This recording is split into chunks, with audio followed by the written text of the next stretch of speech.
But let's get in one last feel-good story. This is what I'm liking. Some people run marathons for the exercise, others to raise money or spread an important message. A woman in London has completed more than 80 marathons around the world and raised nearly $1 million for charity, all while sharing her message on mental health. But even that's not what makes her stand out, which is incredible. It's what she runs in. Here she is, dressed as a pineapple on an island off the east coast of Africa. Sure. Here she is in a Chile costume, running in Chile.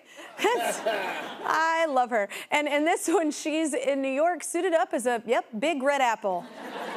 There's even more to this story. Her name is Sally Orange. That's real. And she's run a marathon on every continent dressed as a fruit.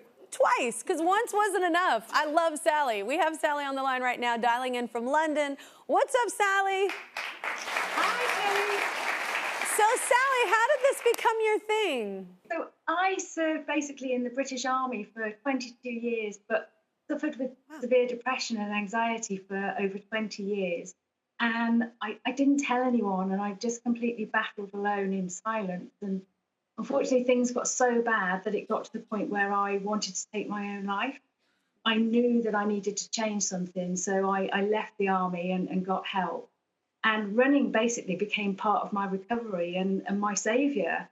And when I was well enough, I thought that because my name's Orange, that I'd run a marathon dressed in an orange costume, which is why I'm wearing this fruity little number now. And as I ran, people smiled, and then they'd ask me why. And I'd tell my story. And it became a way for me to break the stigma surrounding mental ill health and to start speaking to people again. So it just grew and grew. And as did the costumes, then so did the marathons.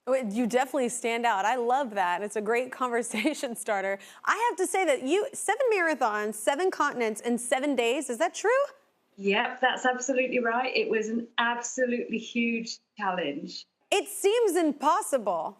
Yeah, 16 different time zones, different weather. Basically, I ran first of all in Antarctica, where it was -40, and I knew that it was going to be freezing cold. So I thought, well, I'll dress as a pod of peas because I'm going to be frozen peas.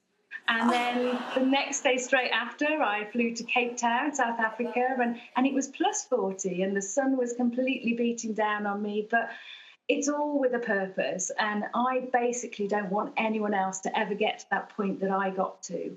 And I know that there's help and support out there, and I still take medication and I see a therapist, and I'm absolutely fine with that if that gets the message out there. And the next event that I'm taking on, the next challenge, is going to be a marathon on Everest, because I really want to shout about mental health literally from the top of the world.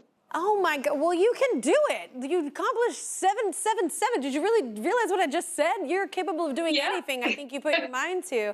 But I just think it's a beautiful thing that you're being so open about it. It's very helpful. So thank you for doing that. I'm liking your post right now. Oh, thank you. Thank you for listening. Yeah. Well, that's not all. Our season-long partner, Pilot Pen, makers of G2 and the new G2 Edge, the go-to pens of the Kelly Clarkson Show, want to honor truly unstoppable people just like you, ma'am. So they're going to be writing you a check for $1,000 to help you keep spreading your mental health message. Oh, my goodness. Wow. Thank you so much. Wow, that's incredible. Thank you so much. Absolutely. Thank you for joining us, and good luck. We'll see you at the top of Everest, ma'am. Thanks to all our guests this hour, Olivia Munn, Kim Raven, Anissa, and Nicole. Y'all have a great day, and it's not changing.